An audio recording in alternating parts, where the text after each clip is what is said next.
All right, Larry Krueger here from the Pig in a Pickle Krug Show with a 49er video as we preview Niners Dolphins.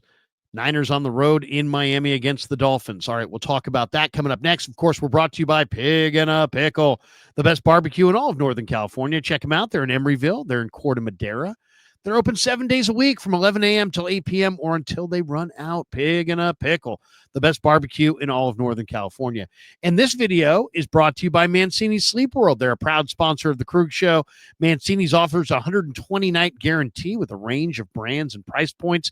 With Mancini's, you get free next-day delivery. I'm loving my Mancini's bed. Click the link below or go to sleepworld.com and find a bed that works for you. Whether you shop online or visit in-store, use the code Krug10. You'll get 10% off.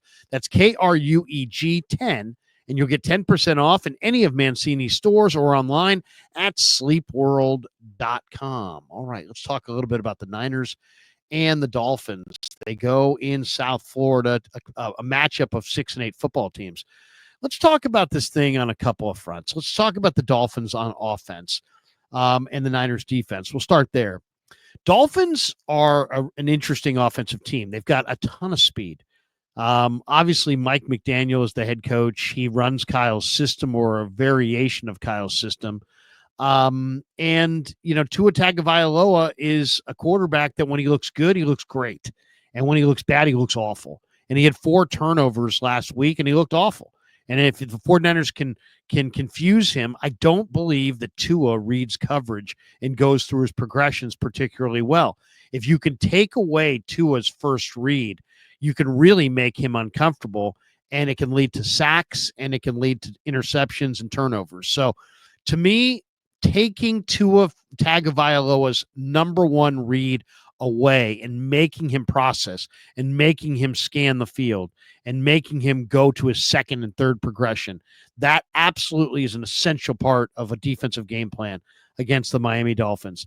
I'll watch Dolphins games where Tua goes to his first read repeatedly and he gets into a really nice rhythm. They got a lot of speed on offense, and suddenly it's like, uh-oh, look at this. Tua's getting the ball out of his hand. He's feeling good.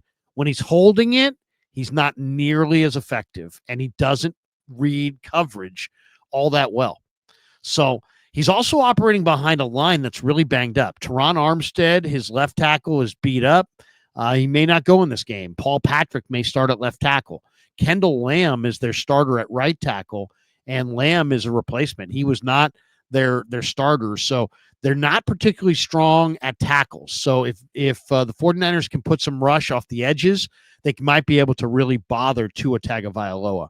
Now, they throw the screen game, and they throw it to everybody. So you're going to see a number of screens, and they're really good at it. To me, how the Niners tackle in the screen game is going to be probably goes a great distance to deciding who wins this game.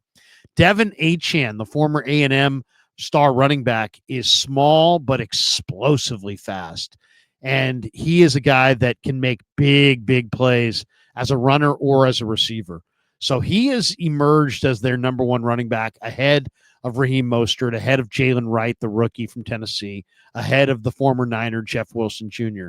And Achane is a home run hitter, and he absolutely can take it to the house. So you have to take good angles on Achane, and you've got to make sure that you limit his run after the catch. Otherwise, he will absolutely crush you.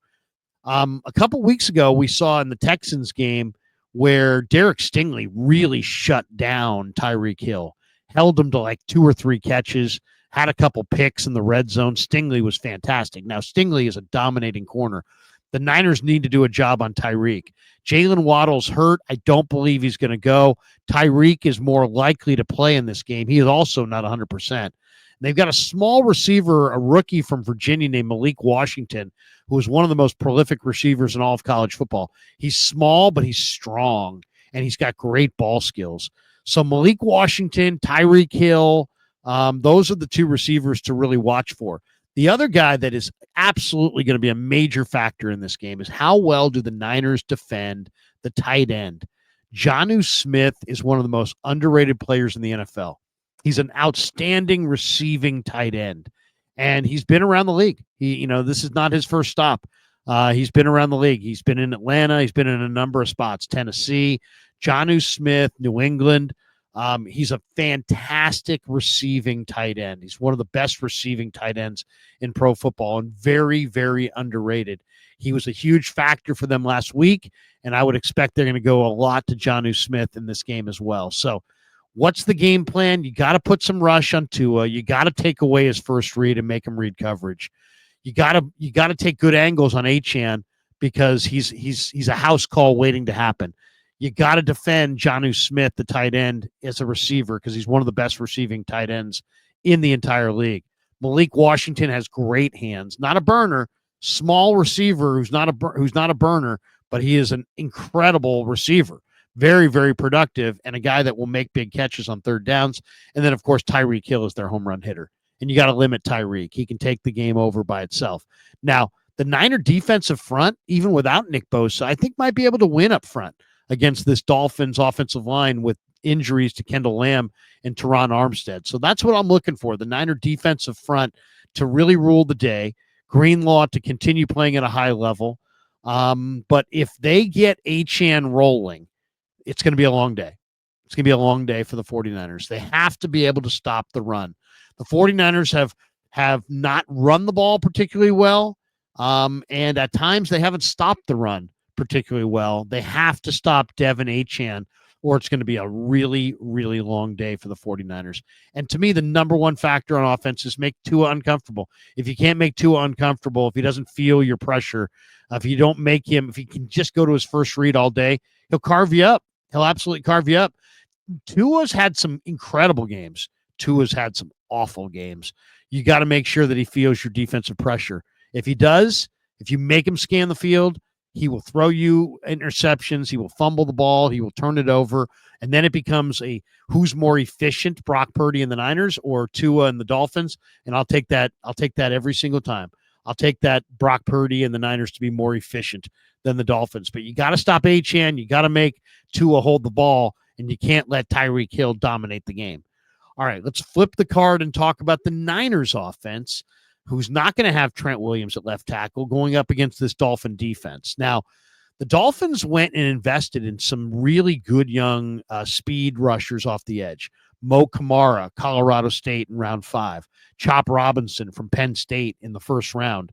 And Robinson starts for them, and Kamara comes off the bench. But this team really misses Bradley Chubb, and they really miss Jalen Phillips.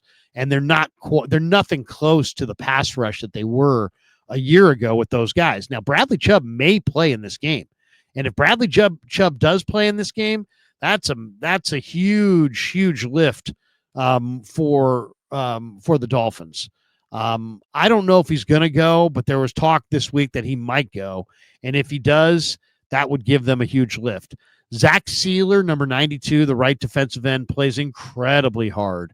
Very hard-working football player. Calais Campbell, big number 93, is still here. There's a chance that they will release him and let him play or try to join up with a contending team and win a Super Bowl.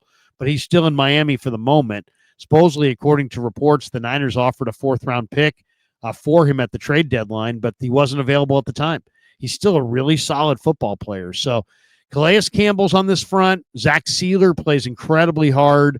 Benito Jones is the nose guard, and then they come off the edge with Chop and Kamara and Emmanuel Ogbah, and maybe in this game Bradley Chubb. And to me, that's the one thing to look for in the inactives in the pregame. Does Bradley Chubb get activated for this game, and does he play? Because that could really impact things quite a bit. If you look at the secondary, it's got a lot of talent in the secondary, but they haven't played particularly well.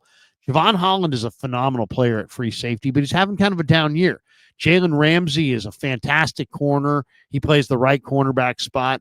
He's getting a little long in the tooth. Jordan Poyer, the former Buffalo Bill, is in the secondary as well. But I think the 49ers, if you look at the way the numbers shake out, I think this is a passing game. The weather's going to be good. I think Brock Purdy's going to come out throwing it. The Niners are not going to have Isaac Guerrero. So it's going to be Patrick Taylor, maybe a little bit of Izzy Abanaconda, maybe a little Keyshawn Vaughn, maybe a little Deebo Samuel. But I think really what this is a big bust-out performance for Ricky Pearsall and Jacob Cowing. I think Pearsall and Cowing get going in this game. And I think this is a passing game. I think this is a game where Brock Purdy's going to come out and he's going to throw the ball. They're going to move the ball down the field throwing it. So I like the Niners' ability to throw the ball against this Dolphins defense. I think that this is going to be a game where Brock Purdy, I think this is going to be the Ricky Pearsall coming out party, to be completely honest. There's JJ, there's Kittle. The Niners have other guys, of course, but they're looking to get Pearsall going. He was their first-round pick. He's run 100 routes in the last 5 weeks. He's getting very little done. But there's times where he's been open. And in this last game, he burned his guy for a touchdown, and Brock just underthrew him, and the throw was off the mark. Otherwise, that's an easy touchdown. So I think that Ricky has been getting better, and I think the Niners are really eager to see Ricky have that signature performance. And I think it's coming here. I think it's coming right here, right now. I think the signature performance of Ricky Pearsall is going to be Sunday in this game against the Dolphins. I do think the Dolphins are going to win the game. I do. I think the Dolphins are going to have more success running A-Chain at the Niners D than the Niners are going to have success running Patrick Taylor at the Dolphins D. This Dolphins D is tough to run on. I think the 49ers might be able to throw it, and I'll say it's going to be a very close game, but I think the better team was going to be the Dolphins because they're going to have more success in the run game, and I'll take the Dolphins to win this game. I'm going to say it's going to be a low-scoring game, 23-17 Dolphins over the 49ers, and the key is Devin Achane runs it on the 49ers with success.